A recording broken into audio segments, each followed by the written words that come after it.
they do signatures here, right? And this is where they do the signatures right here. Excellent. And then here, we have the ladies that make sure you don't vote twice. Concerning the conflict between the United States and Venezuela. Less than 2 months and 1 week after Iran attacked U.S. bases in Qatar, Iraq, Bahrain, and Kuwait, ending its 12-day war against Israel, the Prime Minister of Trinidad and Tobago unilaterally offered both Tobago and Trinidad for the purpose of building U.S. Army bases.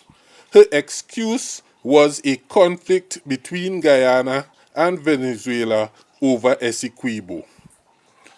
Who does Essequibo belong to? The right to self-determination is a fundamental principle in international law.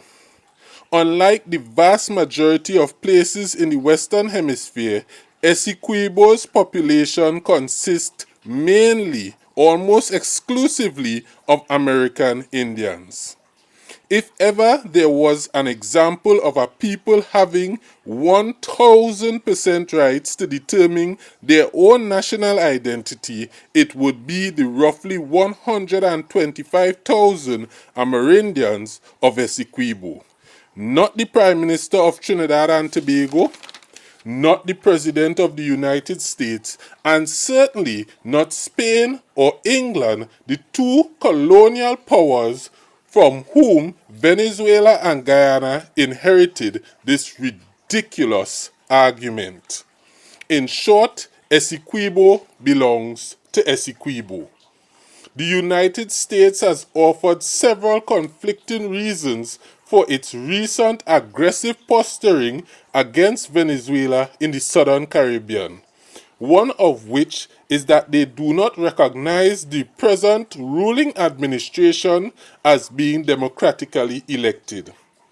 As an observer of the last municipal elections conducted in Venezuela, I am happy to report that Venezuela's election process, as observed by myself, a former major party election officer and candidate agent to one of Tobago's recent minority leaders, the election process I observed in the land of Trinidad and Tobago's nearest neighbor appeared to me to be free, fair, and supported by checks and balances similar in quality to those I observed in Trinidad and Tobago. Alright, so we're at our second polling station. One of the things that I find to be positive about the voting process here in Venezuela that I haven't talked about, if you look around, you notice you'd see no color repeating itself, as in persons wearing red or blue or anything repeating itself. And so what that talks about is not sufficient, you don't have undue influence. You do have the Venezuelan Bolivia, Republic of Venezuela, national hero, Mr. Simon Bolivar right here.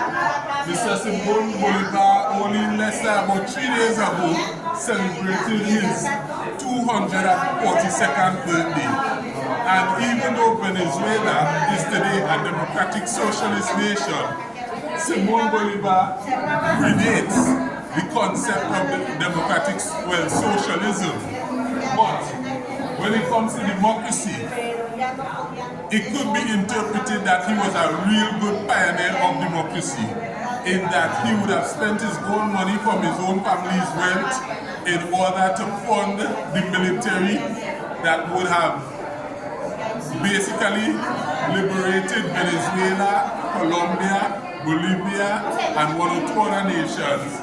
But when he was finished, he still insisted on having a proper constitution that looked at things like quorums before you have meetings, etc. 240, 230, 220 years ago. And he still showed a lot of democracy in the way he did things.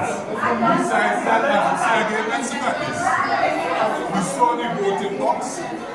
If you look at the polling box right now, you'll see it's more or less full. So most of the people have already voted, but you can actually see the voting machine right here, and you can see it's blocked off and to a wall.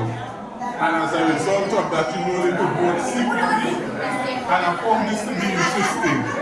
When you look at the voting box, the tape on the voting box is of great importance. This tape, you see, it is meant to secure the voting box. Sometimes you would see they use the tape around the edges so that you know nobody broke the seal. But in this case, they actually use the tape to keep the box stationary so you could see that no one moved the box at any point. And so they have found innovative ways of ensuring that they have a proper democratic process. And of course, we compliment the government of Venezuela. More importantly, we compliment the election board, the organizational board in charge of elections in Venezuela.